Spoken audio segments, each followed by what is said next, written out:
Federal Reserve is not federal. How many of you did not know before today that the Federal Reserve isn't federal? If you did not, don't be shy. If you didn't know before today that the Federal Reserve isn't federal, raise your hand.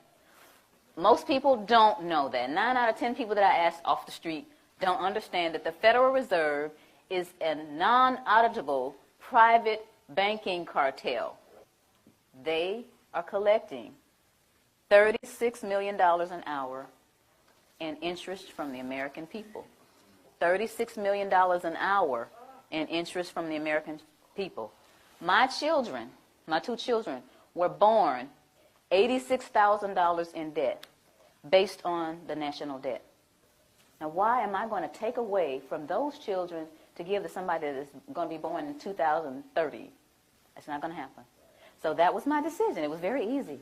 You know, you think about stuff like fear. Oh, the IRS is going to get you. They're going to take your stuff. That's not important to me. Stuff's not important to me. My children are important to me. I'm one of those mothers that will roll up her sleeves with one leg and try to whoop you if you mess with my children. And I think that a lot of mothers are like that. So this is what my decision was. And I went on and started educating people. One of the things that people asked me once I made this decision and started talking about it, how are we going to run the country without the income tax? I don't know how much Dan got into it, but the Grace Commission report that Ronald Reagan put out in 1984, says that none of the money collected in income tax goes towards running the country. But the bottom line is it's not going towards running the country, so you patriotic people out there, you've been fooled. Beardsley Rummel, he was Federal Reserve Chairman back in 1946, did a speech before the American Bar Association. The title of his speech was Taxes for Revenue Are Obsolete. Within the body of this report, he says that the taxes, the income taxes for redistribution of wealth. What is redistribution of wealth? What is that? That's taking from me that I've worked hard for and giving it from somebody else to somebody else. Shouldn't I have the right to redistribute my wealth if I want to? Another question that they ask me is, how come I haven't heard this on TV or on the radio or in the newspaper? Well, sweetie, the simple answer to that is the same people who own the television stations and the newspapers and the radio stations are the same people who are involved with the Federal Reserve. And here is a little statement that says that it only requires 5% ownership to significantly influence the media. Rockefeller is one of the original shareholders of the Federal Reserve. As early as 1963, the House Banking Subcommittee reported that Rockefeller, through Chase Manhattan Bank, controlled 5.9% of the stock in CBS and the bank and gained interlocking directorates with ABC. I went all the way through high school, all the way through college, all the way through testing for the CPA, and all this Irish training and didn't hear about any of this. You think they want this information out here? For you guys to eat up and chew up and find out what's really going on? I don't think so. Now, another one. Why don't we just tell our elected officials about this? And to make a really long story short, the We the People Foundation, the same people that put out this ad, put together a hearing. And these 40 researchers were going to ask the IRS and the DOJ these questions, and we're going to have this big meeting in Washington called the Truth and Taxation Hearings. Okay? So we got together with 537 questions. So we sent them the 537 questions so they could research and have the answers, and what did they do? They reneged on coming. They signed off on it, but they reneged on coming. So you all didn't get to hear the truth. We went on and had the hearings anyway, put it on CD, marched around Washington, giving it to all 535 congressmen and senators. Please look at this information.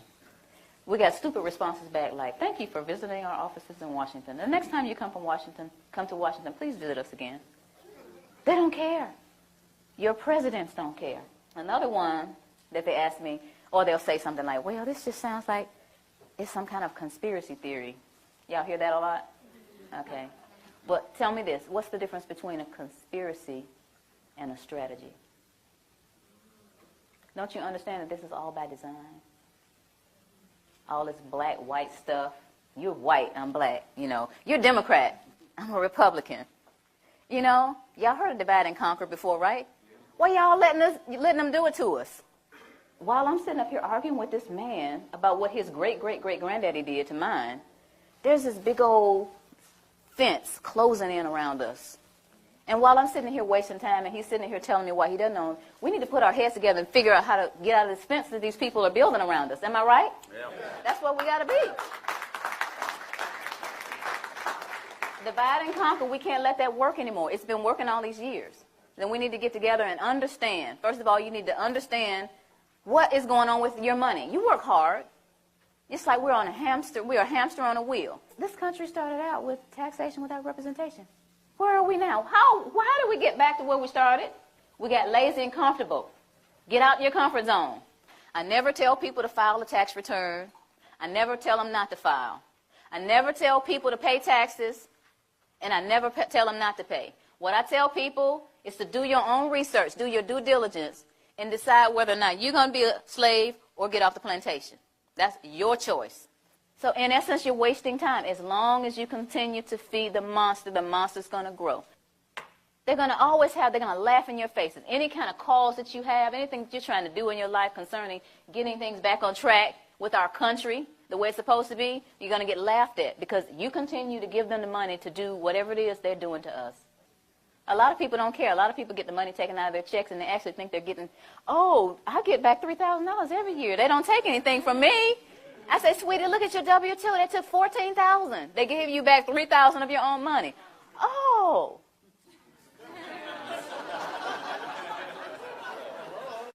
But the point is, if each of us understands where we are, who we are, and tries to do something about it, then we're going to get somewhere. This is a great country, but it's off track. And who's going to get it back on track?